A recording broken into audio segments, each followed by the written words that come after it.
ಒಂದಂತೂ ನಿಜ, ನಮ್ಮ ಮನೆಗೆ ಏನೋ ಬಂದಿದೆ, ಏನೋ ಬಂದು ಸೇರ್ಕೊಂಡಿದೆ.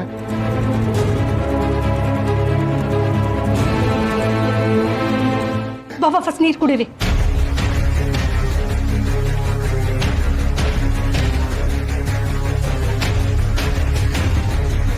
ಈಗ ಹೇಳಪ್ಪ, ಏನಾಯ್ತಪ್ಪ? ಅಪ್ಪಾಜಿ, ನಾನು ಜ್ವರ ಬಂದು ಮೇಲ್ಗಡೆ ರೂಮಲ್ಲಿ ಮಲ್ಕೊಂಡಿದ್ನ. ಆಗ ಯಾರೋ ಬಂದು ನನ್ನ ಹಣೆ ಮುಟ್ದಂಗಾಯ್ತು. ಆ ಕಡೆ ಈ ಕಡೆ ನೋಡಿದ್ರೆ ಅಲ್ಲಿ ಯಾರೂ ಇರಲಿಲ್ಲ ಅಪ್ಪಾಜಿ. ಆಮೇಲೆ ಒತ್ತೆ ಬಟ್ಟೆ ತಂತಾನೆ ನನ್ನ ಹಣೆ ಮೇಲೆ ಬಂದ್ಬಿತ್ತು.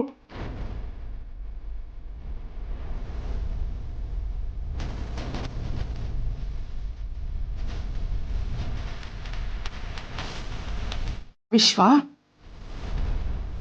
ಏನಾಗಿದೆ ನಿಂಗೆ? ಯಾಕೋ ಹೀಗೆಲ್ಲ ಮಾತಾಡ್ತಿದ್ಯಾ? ಇದೆಲ್ಲ ಆಗೋದಕ್ಕೆ ಹ್ಯಾಕ್ ಸಾಧ್ಯ? ನಿನ್ನೆ ರಾತ್ರಿನೂ ಬಾವ ಇದೇ ತರ ಮಾತಾಡ್ತಿದ್ರು. ಬಾವ ಏನ್ ನೋಡಿ ಹೆದರ್ಕೊಂಡಿದಾರೋ ಏನೋ. ಅಂಥದ್ದೇನೂ ಇಲ್ಲ ಸಾಧನ. ಜ್ವರ ಎಲ್ಲೋ ಜಾಸ್ತಿ ಆಗಿರಬೇಕು, ಅದಕ್ಕೆ ಹೀಗೆಲ್ಲ ಮಾತಾಡ್ತಿದ್ದಾನೆ. ವಿಶ್ವ, ನೀನು ಹೋಗು, ನೀ ಹೋಗಿ ರೆಸ್ಟ್ ಮಾಡು, ಎಲ್ಲ ಸರಿ ಹೋಗುತ್ತೆ.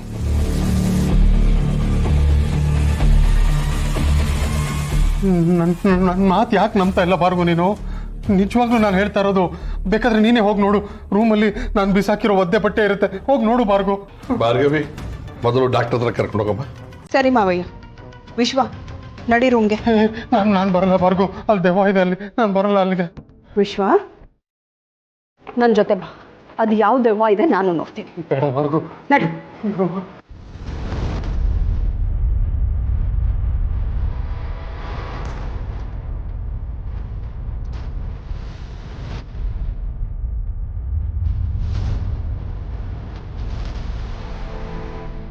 ರಾಮ, ಇದು ಯಾವುದೋ ಹೊಸ ಸಮಸ್ಯೆ.